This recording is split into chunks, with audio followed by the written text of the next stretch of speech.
अस्सलामुअलैकुम वरहमतुल्लाहि वबरकातुहू। अब तमाम नाज़रीन का मैं एक बार फिर से खैर मक़दम इस्तक़बाल करता हूँ। जैसा कि हमारा आपका उन्वान चल रहा था मोहम्मद सल्लल्लाहु अलैहि वसल्लम, मोहम्मद सल्लल्लाहु अलैहि वसल्लम की गवाही का माना, यानी meaning of the witness of Muhammad रसूलुल्लाह सल्लल्लाहु अलैहि वसल्लम। तो जैसा कि मैं आपको जो उन्वान से पहले एक जो हदीस है, ये हदीस की रोशनी में जो अहम जो मुसलमान के लिए जो गवाही है, जो विटनेस है, जो हम और आप जो है बार बार जो है इस जो है जुमले को दोहराते हैं, ला इलाहा इल्लल्लाह मुहम्मद रसूलुल्लाह, दीन इस्लाम का जो है पहला रुकन, ये दीन इस्लाम की जो सबसे पहली जो गवाही है अल्लाह के बारे में और मोहम्मद सल्लल्लाहु अलैहि वसल्लम की, जो हमारे आपकी ज़िंदगी से बड़ा गहरा ताल्लुक़ है। तो इस उन्वान के ज़िम्मन में आपको एक मिसाल आपके सामने रखा हूँ दीन इस्लाम के दूसरे रुकन के रोशनी में। सबसे पहले सलाह के ज़िम्मन में मैंने बताया कि एक मुसलमान सलाह को जो क़ायम करता है तो सलाह के ज़िम्मन में ये नहीं कह सकता कि भाई मैं अल्लाह को तो मानने वाला हूँ, अल्लाह को जानने वाला हूँ, तो मैं जैसे चाहे वैसे मैं अमल करना चाह रहा हूँ, ये नहीं कह सकता।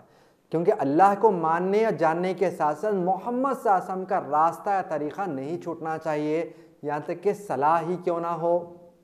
जैसा कि एक अरब का जो मशहूर जुमला है, ला यक़बलु इल्ला अमलन बि शर्तन, यानी ये अरब का जो मशहूर जुमला है कि जो भी काम जो मुसलमान कर रहा है, दो शर्तें होनी चाहिए। अगर वो चाहता है आखिरत में काबिल कबूल हो या आखिरत में अल्लाह सुब्हानहू व तआला कबूल करें, तो पहली शर्त नीयत या इखलास होनी चाहिए और दूसरी शर्त मोहम्मद सल्लल्लाहु अलैहि वसल्लम के तरीक़े पे आमाल या इबादत होनी चाहिए। तो सलाह के ज़िम्मन में एक छोटी सी मिसाल आपके सामने मैं रखता हूँ ताकि बात वाज़ेह हो जाए। मिसाल के तौर पर एक मुसलमान कह रहा है कि भाई नमाज तो मैं क़ायम कर रहा हूँ, तो ठीक है अल्लाह के खातिर, तो जैसे चाहे मैं ठहर कर जो अदा कर लूँ तो अल्लाह तो कबूल करने वाला है, और जैसे चाहे मैं हाथ बांध लूँ, मिसाल के तौर पर वो हाथ सर पे बांधता है और कहता है कि भाई अल्लाह कबूल करने वाला है, तो मैं जैसे चाहे हाथ बांध लूँ, या कहता है कि मैं जेब में हाथ रख लूँगा, अल्लाह कबूल करने वाला है ना भाई, जैसे चाहे मैं जो है ठहर के पढ़ लूँ, या कहता है भाई हाथ में पीछे बांध लूँ, तो आप कहेंगे भाई अल्लाह तो कबूल करने वाला है, अल्लाह तो जो है को आप मानने वाले हैं, लेकिन जो दूसरी जो शर्त यानी कि मोहम्मद सल्लल्लाहु अलैहि वसल्लम पे तरीक़े पर, मोहम्मद सल्लल्लाहु अलैहि वसल्लम के तरीक़ेकार होगा तभी वो काबिल कबूल होगा। कुरान के बेशुमार आयत हैं जहाँ पर अल्लाह सुब्हानहू व तआला फरमा रहे हैं कि रसूल सल्लल्लाहु अलैहि वसल्लम की इताअत नहीं छूटनी चाहिए। तो रसूल सल्लल्लाहु अलैहि वसल्लम का तरीक़े पर जो है नमाज अदा करनी चाहिए। जैसा कि मैंने जो एक हदीस आपके सामने पेश की थी कि हम और आप जो नमाज अदा कर रहे हैं, याद रखना क़यामत के दिन सबसे पहला जो आमाल के ज़िम्मन में सवाल होगा वो हमारी आपकी नमाज के ज़िम्मन में। वो नमाज अगर नमाज नबवी यानी नबी सल्लल्लाहु अलैहि वसल्लम के तरीक़े पर अगर होगी तो काबिल कबूल जो है नमाज होगी, और बाकी फिर आमाल भी जो है उसी तरीक़े पर जो है अल्लाह सुब्हानहू व तआला हिसाब किताब लेंगे। ज़कात की मिसाल देखिए, मैंने समझा कि ज़कात जो है आप अल्लाह की राह में ख़र्च करें, अल्लाह के लिए दे रहे हैं, ठीक है, लेकिन नबी सल्लल्लाहु अलैहि वसल्लम का तरीक़ा नहीं छूटना चाहिए। जैसा कि एक मुसलमान हो सकता है कि कहें कि ज़कात में मैं अपने जो है कुछ पुराने कपड़े देना चाह रहा हूँ, आप बोलेंगे ज़कात में पुराने कपड़े नहीं, ज़कात माल की ही शक्ल में होनी चाहिए। वो कहेगा, शख्स हो सकता है आपसे आर्ग्यू करे और कहे कि भाई अल्लाह तो कबूल करने वाला है, अल्लाह जो है जानने वाला है, पे मैं तो जो है किसी को दिखाने के लिए नहीं दे रहा हूँ, मैं अपने जो है ज़कात में जो है कपड़े निकालना चाह रहा हूँ, पुराने घर के चीज़ें निकालना चाह रहा हूँ, पुराना फ्रिज निकालना चाह रहा हूँ, पुराना जो है फर्नीचर निकालना चाह रहा हूँ, मैं ज़कात देना चाह रहा हूँ इस शक्ल में। आप बोलेंगे भाई आप अल्लाह के खातिर तो दे रहे हैं, आपकी नीयत बड़ी अच्छी है, लेकिन ज़कात के जो है ज़िम्मन में नबी सल्लल्लाहु अलैहि वसल्लम का जो तरीक़ा है, नबी सल्लल्लाहु अलैहि वसल्लम की जो गवाही हमारा आप जो है दोहराने वाले कहने वाले हैं, तो नबी सल्लल्लाहु अलैहि वसल्लम का तरीक़ा है कि ज़कात में सिर्फ़ और सिर्फ माल निकालें। जैसा कि माशरे में इस आमाल को रद्दो बदल, यानी इस आमाल को बदला जा रहा है कि जो है बहुत सारे लोग ज़कात में माल देना चाहिए तो ज़कात में वहाँ पर चीज़ें दे रहे हैं, राशन दे रहे हैं, और जहाँ पर ज़कातुल फ़ित्र रमज़ान के जो आखिरी रमज़ान ख़त्म होने के बाद और ईद की नमाज से पहले, जहाँ पर नबी सल्लल्लाहु अलैहि वसल्लम ने कहा कि जो हर मुसलमान को चाहिए कि राशन अदा करे, गरीब में जो है राशन तकसीम करें, उसके डिटेल में खैर मैं नहीं जा रहा हूँ। तो वहाँ पर लोग सवाल करते हैं कि क्या हम राशन की जगह पर पैसे जो है हम दे सकते हैं, और ज़कात में जहाँ पर पैसे देना वहाँ पर कहते हैं कि भाई हम राशन या कोई चीज़ दे सकते हैं। भाई आप ये आमाल नबी सल्लल्लाहु अलैहि वसल्लम का तरीक़ा छूट जाएगा अगर हमने आपने आमाल नहीं किया तो ज़कात में माल ही की शक्ल में ज़कात निकालें तो तभी जाकर वो ज़कात की इबादत काबिल कबूल होगी। इसी तरह से ज़कातुल फ़ित्र में राशन की शक्ल में जो है हम और आप ज़कातुल फ़ित्र निकालें तो तभी वो काबिल कबूल होगा। तो ज़कात के ज़िम्मन में इस जो है मिसाल को याद रखें। आइए चौथा जो रुकन है वो है सौम, जिसको आमतौर पर कहते हैं रोज़ा। अब मिसाल के तौर पर जैसा कि हम और आप जानते हैं कि अभी हमारे आपकी ज़िंदगी में जो रमज़ान के जो रोज़े आए थे वो बड़ी काफ़ी जो है शिद्दत की जो गर्मी के मौसम में आए थे, समर सीज़न जिसको कहा जाता है। तो हो सकता है कि एक मुसलमान ये कहें कि भाई अल्लाह तो काबिल कबूल करने वाला, अल्लाह तो कबूल करने वाला रोज़ों को, तो मैं ऐसे करता हूँ कि जो रमज़ान के रोज़े मैं समर सीज़न की जगह पर मैं विंटर सीज़न में रख लूँ।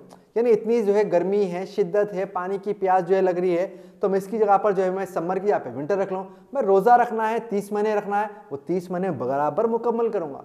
अल्लाह कबूल करने वाला है तो मैं जो है अब विंटर सीज़न में, समर की जगह पर विंटर सीज़न में। आप कहेंगे नहीं, रमज़ान का महीना जब आएगा, क्योंकि रसूल सल्लल्लाहु अलैहि वसल्लम की इताअत यही है कि रसूल सल्लल्लाहु अलैहि वसल्लम ने बतला दिया है, फरमा दिया है कि रमज़ान के महीने में ही रोज़ा जो होगा, चाहे वो रमज़ान का महीना समर में आता है, बारिश के मौसम में आता है जो है, या फिर जो है सरमा के मौसम में आता है। रसूल सल्लल्लाहु अलैहि वसल्लम ने कहा है कि रमज़ान के महीने में ही रोज़ा होगा, तो अब क़यामत तक के रमज़ान के महीने में ही रोज़ा रखा जाएगा। यही रसूल सल्लल्लाहु अलैहि वसल्लम की इताअत होगी। इसी तरीके से आइए और एक मिसाल समझने के लिए, अब कोई शख्स है कि भाई ठीक है भाई मैं रमज़ान के महीने में ही रोज़े रख लूँगा, मैं अल्लाह को मानने वाला हूँ, अल्लाह की गवाही देने वाला हूँ, तो मैं ऐसे करता हूँ कि अब क्योंकि दिन में बहुत जो है सख्त गर्मी है, 40 डिग्रीज है, 50 डिग्रीज के करीब करीब गर्मी है, पानी की भी शिद्दत की प्यास लगती है, तो मैं ऐसे करता हूँ जो रोज़े का जो टाइम होता है, यानी कि सुबह जो है सादिक, यानी कि जो है जैसे फजर का टाइम शुरू हुआ, रोज़ा हमारा शुरू होता है, तो फजर के टाइम से लेकर सूरज डूबने तक के ये जितना भी वक्फा होता है, ये ड्यूरेशन या जो पीरियड होता है, लगभग मान लीजिए कि 15 घंटा है, तो 15 घंटे में ये दिन की जगह पर मैं रात में रह जाऊंगा। आप बोलेंगे वाह ये कैसी बात हुई, रमज़ान के जो है महीने में तो रोज़े रखने वाले आप, अल्लाह के खातिर तो रोज़े रखने वाले आप, लेकिन रसूल सल्लल्लाहु अलैहि वसल्लम का तरीक़ा छूट रहा है, क्योंकि हमने आपने गवाही दी ला इलाहा इल्लल्लाह मुहम्मद रसूलुल्लाह, तो हमको आपको चाहिए कि गवाही के शर्त के मुताबिक रसूल सल्लल्लाहु अलैहि वसल्लम का तरीक़ा नहीं छूटना चाहिए। रसूल सल्लल्लाहु अलैहि वसल्लम ने जैसे जो टाइम पर बतलाया है, सुबह जो है सादिक यानी कि फ़जर की टाइम का जो शुरुआत में हमें आपको तब से जो है रोज़ा जो शुरू करना है और मगरिब तक रहना है, तो ये दिन का जो वक्त बतलाया गया है, इसी में रोज़ा रखने पर तभी जाकर रोज़ा जो है कबूल होगा। तो ये रोज़े के ज़िम्मन में चंद ये मिसालें समझने के लिए, ताकि हम और आप मोहम्मद सल्लल्लाहु अलैहि वसल्लम की गवाही के माने को बड़े अच्छे से समझ आए। आइए चौथा के बाद फिर पांचवें की तरफ आगे बढ़ते हैं। जो है पांचवा जो रुकन है दीन इस्लाम का, वो है हज। जैसा कि हम और आप जानते हैं कि हज एक दीन इस्लाम का अहम रुकन है, और फिर जो है इसमें शर्त यह है कि जिसकी इस्तिताअत हो हज उस पर लाजिम है। नमाज हर मुसलमान को अदा करना है, हर दिन अदा करना है, 5 वक्त दिन में जो है उसके ऊपर लाजिम है, फ़र्ज़ है। लेकिन हज ज़िंदगी में एक ही मरतबा जो है किया जाता है, और अगर किसी की इस्तिताअत हो, अब इस्तिताअत की बहुत सारे शर्तें, मिसाल के तौर पर माल हो, या फिर सेहत होनी चाहिए, फिर या फिर जो है माशरे में मिसाल के तौर पर अभी जो है कुछ एक वबा फैली हुई है, तो जो है हज जो है इस साल नहीं होगा। तो इस तरीके से शर्तें हैं, अगर शर्त पूरी हो रही है तो फिर उस मुसलमान के ऊपर जो है हज जो है फ़र्ज़ हो जाएगा। अब मिसाल के तौर पर एक मुसलमान कह रहा है भाई हज मैं अल्लाह के खातिर जो है करने वाला हूँ, अल्लाह कबूल करने वाला है, और जो है हज जो मैं करना चाह रहा हूँ, मेरे हिसाब से रमज़ान तमाम महीनों में सबसे फजीलत वाला महीना है, तो मैं चाहता हूँ कि भाई हज जो है मैं रमज़ान के महीने कर दूंगा। तो आप बोलेंगे अरे ये कैसी बात हुई, नबी सल्लल्लाहु अलैहि वसल्लम की तरीक़ा या फिर गवाही का मानों में से माना है कि नबी सल्लल्लाहु अलैहि वसल्लम ने जिस महीने में कहा है उसी महीने में हमको आपको चाहिए कि जो है हज जो है अदा करें। अब कोई वो शख्स कह रहा है कि ठीक है भाई, आप कह रहे हैं भाई ज़िलहज्जा के महीने में जो है हज अदा करना है, तो ठीक है मैं ज़िलहज्जा के महीने में हज अदा करूँगा। लेकिन वो कह रहा है, फिर से आर्ग्यू करा आपसे कि भाई ठीक है भाई अल्लाह तो कबूल करने वाला है ना, और आप कह रहे हैं भाई हज के जो है ज़िलहज्जा के महीने में हज करूँगा, ठीक है, लेकिन मैं चाहता हूँ कि मेरे पास टाइम के मुताबिक मैं ज़िलहज्जा के आखिरी के दिनों में हज करना चाहता हूँ। आप बोलेंगे भाई ठीक है अल्लाह तो जो कबूल करने वाला, लेकिन जो अहम जो बात है कि मोहम्मद सल्लल्लाहु अलैहि वसल्लम की गवाही के माने में से ये है कि नबी सल्लल्लाहु अलैहि वसल्लम ने जब जो तारीख़ जो बतलाई है उस तारीख़ को ही हम और आप हज करेंगे, तो तभी हज अल्लाह के पास काबिल कबूल होगा। क्योंकि शर्त क्या है कि नबी सल्लल्लाहु अलैहि वसल्लम की गवाही के ज़िम्मन में यह है कि आपकी इताअत नहीं छूटनी चाहिए। तो हज जो करेंगे मुसलमान ज़िलहज्जा के महीने में करेंगे, लेकिन नबी सल्लल्लाहु अलैहि वसल्लम का जो तरीक़ा है उस तरीक़े पे करेंगे। आप नबी सल्लल्लाहु अलैहि वसल्लम ने फरमाया कि हज की शुरुआत 8 तारीख़ से, और फिर वक्त भी आपने वज़ाहत के साथ फरमा दिया कि ज़ोहर के टाइम से आपको मीना में होना चाहिए, और फिर 5वें दिन मगरिब से पहले या फिर 6 दिन आपको जो है मुकम्मल करना है, तब जाकर ये हज होगा। 8 तारीख़ से लेकर 13 तारीख़ तक, तभी जाकर इस इबादत जो है इबादत कबूल होगी। तो इस ज़िम्मन में ये बात वाज़ेह हो गई कि हज भी हमको करना है तो रसूल सल्लल्लाहु अलैहि वसल्लम की जो तरीक़ा इताअत नहीं छूटना चाहिए। अल्लाह के लिए तो हमारा आप आमाल कर रहे हैं, लेकिन रसूल सल्लल्लाहु अलैहि वसल्लम की इताअत या तरीक़ा नहीं छूटना चाहिए। तो चंद मिसालें आपके सामने में आपने रखा था ताकि ये बात वाज़ेह हो जाए कि रसूल सल्लल्लाहु अलैहि वसल्लम की गवाही हमें और आपको जो है समझना चाहिए। आइए इसी तरीके से ज़िंदगी के दूसरे जितने भी मामले हैं, ज़िंदगी के जितने भी जो हमारा आमाल करते हैं, जो तरीक़े जो है करते हैं या इबादत करते हैं, नबी सल्लल्लाहु अलैहि वसल्लम की जो है इताअत जो है नहीं छूटनी चाहिए। मिसाल के तौर पर हम और आप सुबह जब उठते हैं तो बिस्तर से उठे हैं तो नबी सल्लल्लाहु अलैहि वसल्लम का तरीक़ा कैसा था। अगर हम उठने के बाद फिर हम बाथरूम को जा रहे हैं, बैतुल खला को जा रहे हैं, तो नबी सल्लल्लाहु अलैहि वसल्लम का तरीक़ा क्या था। कौन सी दुआ को जो हमें आपको जो है तिलावत करनी चाहिए, पढ़नी चाहिए, नबी सल्लल्लाहु अलैहि वसल्लम का क्या तरीक़ा था। इसी तरीके से हम आपको चाहिए कि दिन में हम बहुत सारे लोगों के साथ मामलतदारी करते हैं, ट्रांजैक्शन करते हैं, तो हमें आपको चाहिए कि नबी सल्लल्लाहु अलैहि वसल्लम का तरीक़ा कैसा था। किसी से मुलाकात करते थे, हम सलाम जो है करते हैं, तो नबी सल्लल्लाहु अलैहि वसल्लम का तरीक़ा क्या था। हमें आपको जो है नबी सल्लल्लाहु अलैहि वसल्लम की जो उसवा है, नबी सल्लल्लाहु अलैहि वसल्लम का जो मिसाल है, जो पैटर्न है, जिसे कि अल्लाह सुब्हानहू व तआला ने कुरान में कहा है कि आपकी इताअत लाजिम है, तो हमको चाहिए कि चेक कर ले कि नबी सल्लल्लाहु अलैहि वसल्लम जो है किस तरीके से मुलाकात करते थे या सलाम करते थे। या इसी तरीके से हम और आप रात में बिस्तर पे जा रहे हैं, सोने के लिए जा रहे हैं, तो नबी सल्लल्लाहु अलैहि वसल्लम का तरीक़ा क्या है, इस तरीक़े को हमारा आप जान लें। और इसी तरीके से खाने पीने का मामला हो या कपड़े पहनने का मामला हो या फिर जो है कैसे जो है बैठना चाहिए जो या कैसे नमाज अदा करना चाहिए, ज़िंदगी के तमाम मामले, ज़िंदगी के तमाम जो इबादत है, हमें आपको चाहिए नबी सल्लल्लाहु अलैहि वसल्लम, नबी रहमत की जो उसवा हमारे आपके सामने होनी चाहिए। मेरे घर में किसी की पैदाइश हुई तो पैदा होने पर क्या करना चाहिए, तो नबी सल्लल्लाहु अलैहि वसल्लम के उसवा, नबी रहमत का तरीक़ा हमारा आपके सामने होना चाहिए। इसी तरीके से मेरे घर में किसी का अगर इंतकाल हो जाए, इन्ना लिल्लाहि व इन्ना इलैहि राजिऊन, तो मुझे क्या करना चाहिए। क्या मुझे उसकी लाश को पानी में डुबाना चाहिए, क्या मुझे उसकी लाश को जला देना चाहिए, क्या मुझे उस शख्स की लाश को चील कव्वों को खिला देना चाहिए, क्या करना चाहिए। नबी सल्लल्लाहु अलैहि वसल्लम के जो उसवा, नबी सल्लल्लाहु अलैहि वसल्लम की जो है उसवा हमारे आपके सामने होनी चाहिए, ताकि नबी सल्लल्लाहु अलैहि वसल्लम ने जैसे बतलाया कि जो है इंतकाल होने के बाद एक शख्स को जो है दफनाना चाहिए, उस पे के मुताबिक हमें आपको आमाल करना है। तो इसी तरह से हमारा अपना जायज़ा ले कि ज़िंदगी के जितने मामले हैं, पैदा होने से लेकर मरने तक जितने मामले नबी सल्लल्लाहु अलैहि वसल्लम के जो उसवा है, जो आपकी इताअत है, उसको छोड़ना नहीं चाहिए। तो आइए एक हदीस से हमारा आप आगे बढ़ते हैं। मुस्नद अहमद हदीस नंबर 8952। अल्लाह सुब्हानहू व तआला के ज़िम्मन में नबी सल्लल्लाहु अलैहि वसल्लम फरमाते हैं कि अल्लाह सुब्हानहू व तआला मुझे भेजा है, यानी कि इसको कहा जाता है जो है हदीस खुदसी, यानी नबी सल्लल्लाहु अलैहि वसल्लम अल्लाह सुब्हानहू व तआला का नाम लेकर रिवायत कर रहे हैं। तो नबी सल्लल्लाहु अलैहि वसल्लम फरमा रहे हैं कि अल्लाह ने मुझे भेजाया है लोगों के अच्छे अखलाक, यानी कि लोगों को अच्छे अखलाक बतलाने के लिए और लोगों को आमाल बतलाने के लिए। यानी हम और आप बात को समझ ले कि आमाल नबी सल्लल्लाहु अलैहि वसल्लम को अल्लाह ने ख़ास भेजाया कि आमाल करके बतलाया, ताकि हम और आप नबी सल्लल्लाहु अलैहि वसल्लम के जो है आमाल को जाने, इल्म जो है हासिल करें, उसके मुताबिक हम और आप आमाल करें। क़यामत के दिन जो काबिल कबूल जो आमाल जो होने वाले किसी और के तरीक़े पे नहीं बल्कि मोहम्मद सल्लल्लाहु अलैहि वसल्लम के तरीक़े पे होंगे, तो तभी जो है आमाल जो है कबूल होंगे। जैसे कि नबी सल्लल्लाहु अलैहि वसल्लम की सहीह बुखारी की हदीस में नबी सल्लल्लाहु अलैहि वसल्लम फरमाया कि वो जो मेरी इताअत करेंगे वो जन्नत में दाखिल होंगे और वो जो इताअत नहीं करेंगे जन्नत में दाखिल नहीं होंगे। मतलब नबी सल्लल्लाहु अलैहि वसल्लम के तरीक़े पर जानने और मानने वाले जो रहेंगे वही जो है आखिरत में जो है कामयाब जो है लोगों में से रहेंगे। आइए अब नबी सल्लल्लाहु अलैहि वसल्लम की गवाही के ज़िम्मन में कुछ और डिटेल्स में मैं आपके सामने जो है रख रहा हूँ, जो कुरान और अहादीस का जायज़ा लेने के बाद, यानी कुरान और अहादीस को एनालाइज, जिसको कहा था एनालिसिस करने के बाद अहले इल्म ने कुछ 4 से 5 शर्तें बतलाई है मोहम्मद सल्लल्लाहु अलैहि वसल्लम की गवाही के माने के ज़िम्मन में। उससे पहले एक अहम चीज़, मोहम्मद सल्लल्लाहु अलैहि वसल्लम को के ज़िम्मन में 2 चीज़ें हमारा जो है जहन में रखें। जो है माशरे में लोग मोहम्मद सल्लल्लाहु अलैहि वसल्लम को चाहने का, मानने का दावा तो करते हैं, लेकिन क्या मोहम्मद सल्लल्लाहु अलैहि वसल्लम के ज़िम्मे 2 चीज़ें हम और आप जो समझते या नहीं समझते। आइए मैं आपको मिसाल देकर समझाता हूँ मोहम्मद सल्लल्लाहु अलैहि वसल्लम की सीरत की रोशनी में। सबसे पहली चीज़, अगर आप गौर करेंगे, सीरत पढ़ेंगे, तो मोहम्मद सल्लल्लाहु अलैहि वसल्लम को जानने वाले, मोहम्मद सल्लल्लाहु अलैहि वसल्लम को मानने वाले जो है सहाबा के साथ साथ नबी सल्लल्लाहु अलैहि वसल्लम के दौर में दूसरे जो लोग थे वो भी मानते थे। आपने इसकी कोई दलील क्या है।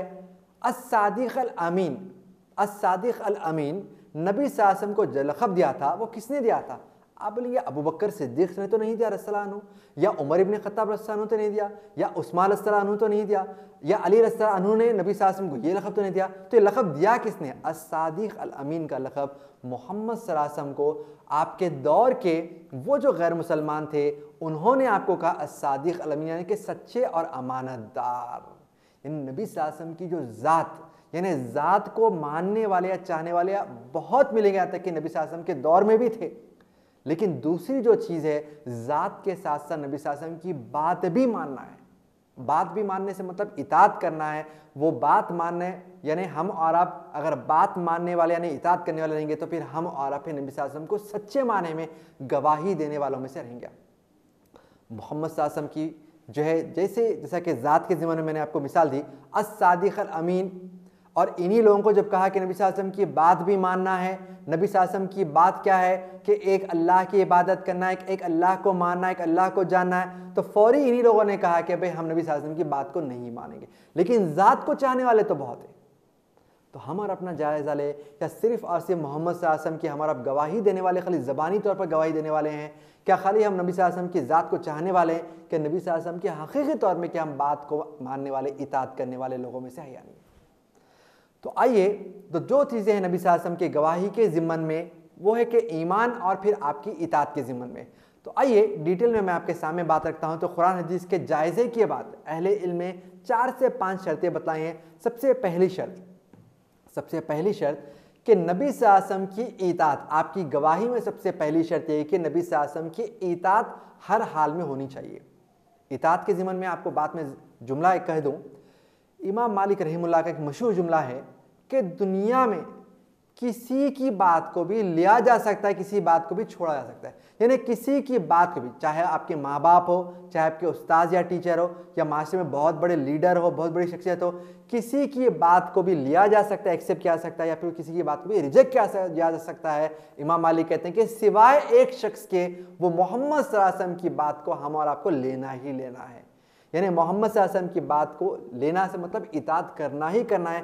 इससे हटकर दुनिया की किसी की बात को भी हम और आप ले सकते हैं, चाहे तो रिजेक्ट कर सकते हैं। अगर वो कुरान हदीस के मुताबिक नहीं होगी तो हम उसको रिजेक्ट कर देंगे। ये जो 4 से 5 शर्तें हैं, ये 4 से 5 शर्तें मैंने अपनी एक किताब मैंने जो तरतीब दी थी, मोहम्मद सल्लल्लाहु अलैहि वसल्लम की सीरत के मुख्तलिफ पहलू, मोहम्मद सल्लल्लाहु अलैहि वसल्लम की ज़िंदगी की बहुत सारी मिसालें अलग अलग जो है कुरान की आयत और हदीसों की रोशनी में मैंने जमा की थी। तो इसमें शर्तें भी आपको जो है डिटेल में मिल जाएंगी। तो पहली शर्त इताअत के ज़िम्मन में बात वाज़ेह हो गई कि दुनिया में किसी की बात भी लिया जा सकता है, रिजेक्ट किया जा सकता है, लेकिन सिवाय मोहम्मद सल्लल्लाहु अलैहि वसल्लम की बात को। क्योंकि आइए एक बड़ी हिकमत की बात मैं आपके सामने रखता हूँ। बहुत सारे लोग ऐसे भी मिलेंगे आपको कि अपने आमाल अपने अलग अलग तरीक़ों से कर लेते, लेकिन नबी सल्लल्लाहु अलैहि वसल्लम की इताअत उसमें नहीं होती। वो कहते हैं कि भाई नहीं भाई, जो कुरान के मुताबिक हम आमाल कर लेंगे, हमको जो है कुरान जो है काफ़ी है, हम कुरान से जो है हम समझ जाएंगे। तो आइए कुरान से मैं आपको समझाने की कोशिश करता हूँ। ये जो लफ्ज़ इताअत अगर आप कुरान में पढ़ेंगे तो इताअत का लफ्ज़ अल्लाह ने बहुत सारे मुकामात में इस्तेमाल किया। मिसाल के तौर पर सूरह आल इमरान सूरह नंबर 3 आयत नंबर 31 और सूरह आल इमरान सूरह नंबर 3 आयत नंबर 132। ये इसी तरीके से सूरह निसा सूरह नंबर 4 आयत नंबर 59, या सूरह निसा सूरह नंबर 4 आयत नंबर 65, या फिर सूरह निसा सूरह नंबर 4 आयत नंबर 80, या सूरह माइदा सूरह नंबर 5 आयत नंबर 92, या सूरह अनफाल सूरह नंबर 8 आयत नंबर 1, या सूरह अनफाल सूरह नंबर 8 आयत नंबर 26, या सूरह अनफाल सूरह नंबर 8 आयत नंबर 40, या सूरह जो है इब्राहिम सूरह नंबर 14 आयत नंबर 24 वगैरह, या फिर सूरह फुरकान सूरह नंबर 25 आयत नंबर 64 वगैरह पढ़ेंगे, या फिर सूरह मोहम्मद सूरह नंबर 47 आयत नंबर जो है 43 वगैरह पढ़ेंगे आप, या सूरह जो है तकाबुन सूरह नंबर 64 आयत नंबर 14 पढ़ेंगे, या सूरह मुजादला सूरह नंबर 58 आयत नंबर 5 या 20 पढ़ेंगे। ये तमाम मुकामात पे अल्लाह सुब्हानहू व तआला ने कहा अतिउल्लाह व अतिउर रसूल, यानी अल्लाह की इताअत और रसूल सल्लल्लाहु अलैहि वसल्लम की इताअत हमारे आपके लिए ज़रूरी लाजिम है। अब अरबी ज़बान के ज़िम्मन में एक बात मैं वाज़ेह करूँ, इताअत के जो लफ्ज़ है वो फ़ेल अम्र है। यानी अम्र मतलब कमांड के तौर पे। मिसाल के तौर पर जो है आपको गवर्नमेंट की तरफ से एक ऑर्डर आता है कि भाई आज से लॉकडाउन है, तो सब जगहों पे लॉकडाउन, कर्फ्यू, सब चीज़ें बंद हो जाती है। या गवर्नमेंट की तरफ से ऑर्डर आता है कि भाई ये फ़लाँ नोट नहीं चलेगी कल से, तो फौरी आप उस पर जो है अप्लाई करते हैं, आमाल करते हैं, कमांड के तौर पर आप फॉलो करते हैं, यानी कि फॉलो करना ही करना है आपको। वैसे दीन इस्लाम में अल्लाह सुब्हानहू व तआला कुरान में मुख्तलिफ आयतों में मुकामात में फरमा दिया है इस लफ्ज़ को इताअत का। अतिउल्लाह व अतिउर रसूल। तो इतात ये ऑप्शनल नहीं है कि भाई करे तो चलता, छोड़े तो भी चलता, नहीं। इतात का माना यह है कि लाजिम है हमारे आपके ऊपर रसूल की तरीक़े पर ही हमें आपको आमाल करना है। तो रसूल का तरीक़ा हमें आपको कहाँ मिलेगा? कुरान पढ़ेंगे तो रसूल का तरीक़ा तो कुरान में जो है नहीं, बल्कि अहादीस में, हदीस नबी या फिर हदीस के तालीमात अगर पढ़ेंगे, हदीस के बहुत सारे अलग अलग किताबें हैं, उस किताबों में जो है अगर आप पढ़ेंगे तो तब जाकर जो है आपको जो है नबी सल्लल्लाहु अलैहि वसल्लम का तरीक़ा आपको मालूम जो है पता चलेगा। मिसाल के तौर पर एक मोटे मोटे मिसाल में समझने के लिए, रोज़ा मुझे रखना है तो रोज़ा कैसे रखूँ मैं? मिसाल के तौर पर दुनिया के बहुत सारे मज़हब के अध्ययन के मानने वाले कहेंगे कि भाई हम भी रोज़ा रखते हैं। अब रोज़ा कैसे रखते हैं? जो कोई टाइम मुकर्रर नहीं है, कोई जिसको समझ में आए कोई 10 बजे से जो है शुरू करता है, शाम में 5 बजे ख़त्म करता है। किसी को समझ में आया कि भाई रोज़े में कोई जो है बड़ी चीज़ तो नहीं खानी चाहिए, हम सिर्फ पानी या चाय पी लेंगे, ये रोज़ा है हमारा। ये कोई कहते हैं भाई ठीक है भाई कोई हार्ड या फिर सॉलिड सब्सटेंस नहीं खाएंगे, लेकिन हम लिक्विड सब्सटेंस में जो कुछ भी जो है जो हल्की नरम चीज़ खा सकते हैं। और फिर तरीक़ा क्या है, कब ख़त्म करेंगे, किसको रहना है, सिर्फ मर्द आदमी रहेंगे या फिर औरतें रहेंगे, या किसको रखना है, कोई तरीक़ा डिफाइंड नहीं है। लेकिन नबी सल्लल्लाहु अलैहि वसल्लम ने, नबी रहमत ने हमें और आपको रोज़ा जो है कैसे रखना है, कब रखना है, किन चीज़ों से रोज़ा टूटता है, रोज़े में क्या चीज़ें करनी हमारे लिए आपके लिए हलाल है, नबी रहमत ने हमें आपके सामने वजाहत के तौर पर बतला दी है। ये तमाम चीज़ें कुरान में नहीं बल्कि नबी सल्लल्लाहु अलैहि वसल्लम के तालीमात हदीस में हमको मिलेंगे। तो इतात जो अल्लाह ने जो कहा कि भाई इतात रसूल, तो इतात रसूल के लिए हमको हदीसें जानना और समझना लाजिम है। फिर तो आइए, सबसे पहली जो शर्त है नबी सल्लल्लाहु अलैहि वसल्लम की गवाही के माने में, वो है नबी सल्लल्लाहु अलैहि वसल्लम की इतात। कुरान में अगर आप पढ़ेंगे सूरह निसा सूरह नंबर 4 आयत नंबर 80 में अल्लाह सुब्हानहू व तआला फरमाते हैं, हमने नबियों को भिजाया है, नबियों को भिजाया ताकि उनकी इतात की जाए। तो नबियों को भिजाने का मेन जो मकसद है, पहला जो फर्स्ट जो पर्पज़ है वो है इतात। तो नबी मोहम्मद सल्लल्लाहु अलैहि वसल्लम की इतात के ज़िम्मे मैंने आपको बहुत सारी मिसालें दी, चाहे वो नमाज का मामला हो, चाहे रोज़े का मामला हो, चाहे हज का मामला हो, या फिर जो है खाने पीने का मामला हो, या फिर जो भी हमारा ज़िंदगी के मामले करते हैं, ख़रीदो फरोख्त करते हैं, तो नबी सल्लल्लाहु अलैहि वसल्लम की इतात नहीं छूटनी चाहिए। आइए, दूसरी जो शर्त है वो है सूरह जो है हशर सूरह नंबर 59 आयत नंबर 7 की रोशनी में, कि नबी सल्लल्लाहु अलैहि वसल्लम ने जिन चीज़ों से मना फरमाया, आपने प्रोहिबिट किया, आपने स्टॉप किया, हम और आप उसको छोड़ देंगे या रोक देंगे। यही इतात के जो है गवाही के ज़िम्मन में दूसरा जो है शर्त है। अब कौन सी चीज़ें नबी सल्लल्लाहु अलैहि वसल्लम ने जो है कहा कि भाई मत करो? मिसाल के तौर पर जो है, मिसाल के तौर पर पानी, अगर मैं पानी, कोई मुसलमान बच्चे कह रहा है कि भाई मैं लेफ्ट हैंड से पानी पीना चाह रहा हूँ, तो अपने नबी सल्लल्लाहु अलैहि वसल्लम ने ये मना फरमाया, ये आमाल हम नहीं कर सकते, क्योंकि नबी सल्लल्लाहु अलैहि वसल्लम कि जो है जो मान्य है गवाही के शर्त में कि नबी सल्लल्लाहु अलैहि वसल्लम जिन चीज़ों से मना फरमाए कि पानी जो है लेफ्ट हैंड से ना पिए, तो हमें आपको चाहिए कि लेफ्ट हैंड से पानी ना पिए। नबी सल्लल्लाहु अलैहि वसल्लम ने कहा कि राइट हैंड से पानी पीना चाहिए, तो हमारा राइट हैंड से पानी पीएंगे। तो इस तरीके से नबी सल्लल्लाहु अलैहि वसल्लम के तरीके में मानने में ये चीज़, गवाही में जो है चीज़ हमारा जो है शामिल कर लें कि आपने जिन चीज़ों से मना फरमाया उसको हम छोड़ दें। लेफ्ट हैंड से खाना पीना नहीं है, ममनू है, तो हमारा आप लेफ्ट हैंड से खाएंगे पिएंगे नहीं। इसी तरीके से नबी साहब ने कहा कि सोने या चांदी के बर्तन में खाना नहीं खाना चाहिए, तो सोने और चांदी के बर्तन में हम खाना नहीं खाना चाहिए। नबी सल्लल्लाहु अलैहि वसल्लम ने कहा कि टखने के नीचे कपड़ा नहीं रखे, तो नबी सल्लल्लाहु अलैहि वसल्लम को हम और आप जानने वाले हैं, मानने वाले हैं, मोहब्बत करने वाले हैं, तो आपके आमाल में ये जो है कंडीशन में ये है कि आपने कहा कि टखने के नीचे कपड़ा ना रखे, एक मर्द आदमी के लिए जो है ये हराम है, तो हमारा टखने के नीचे कपड़ा ना पहने। इसी तरीके से मर्द आदमी से कहा गया कि सोना जो है या फिर जो है दूसरे जो किस्म के मेटल जो है ना पहने, तो हमें आपको चाहिए कि मर्द आदमी सोना, चाहे वो अंगूठी जो है एंगेजमेंट की अंगूठी क्यों ना, तो हमारे आपके लिए हराम है मर्द आदमी के लिए कि सोना ना पहने। इसी तरीके से टैटोज की बात है, आज माशरे में फैशन जो है बना पड़ा है कि भाई जो है टैटोज लगा रहे, कोई फूल बना रहा है, कोई चीज़ ड्राइंग कर ले रहा है अपने जिस्म पे। नबी सल्लल्लाहु अलैहि वसल्लम ने कहा कि टैटोज जो है ना लगवाए, अल्लाह की लानत हो इन लोगों पे जो टैटोज लगवाते हैं।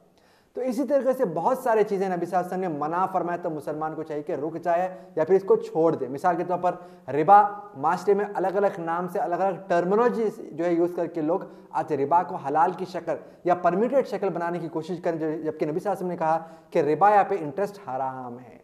इसी तरीके से झूठ बोलना नबी सल्लल्लाहु अलैहि वसल्लम ने मना फरमाया, तो छोड़ देना चाहिए। गीबत करना मना फरमाया, छोड़ देना चाहिए।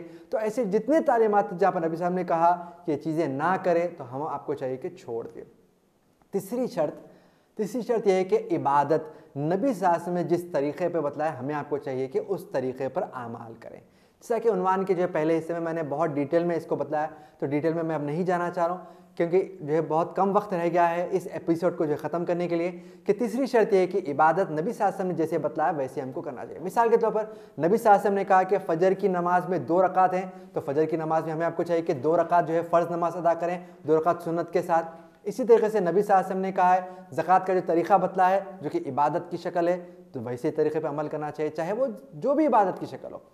आइए चौथी जो शर्त है गवाही के ज़िमन में, वो है कि नबी सल्लल्लाहु अलैहि वसल्लम ने जो खबर दी है, अगर आप पढ़ेंगे कुरान सूरह फुरक़ान नंबर 25 की आयत नंबर 37-37 पढ़ेंगे, तो नबी सल्लल्लाहु अलैहि वसल्लम ने जो खबर दी हमें आपको चाहिए खबर पर जो ईमान लाना चाहिए। ईमान के जो कंडीशन शर्त में से ये है कि आप नबी सल्लल्लाहु अलैहि वसल्लम ने जो चीज़ों के बारे में बतलाया है, इन्फॉर्म किया है, न्यूज़ दी है, खबर दी है, उस पर ईमान रखना लाजिम है।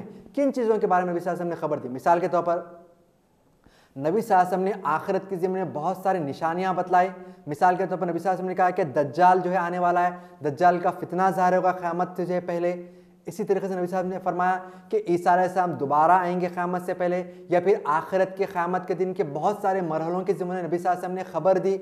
मिसाल के तौर पर पुल सिरात होगा, नाम आमाल को अल्लाह ताला जो है देंगे, या फिर जो है अल्लाह सुब्हानहू व तआला नाम आमाल को तोलेंगे।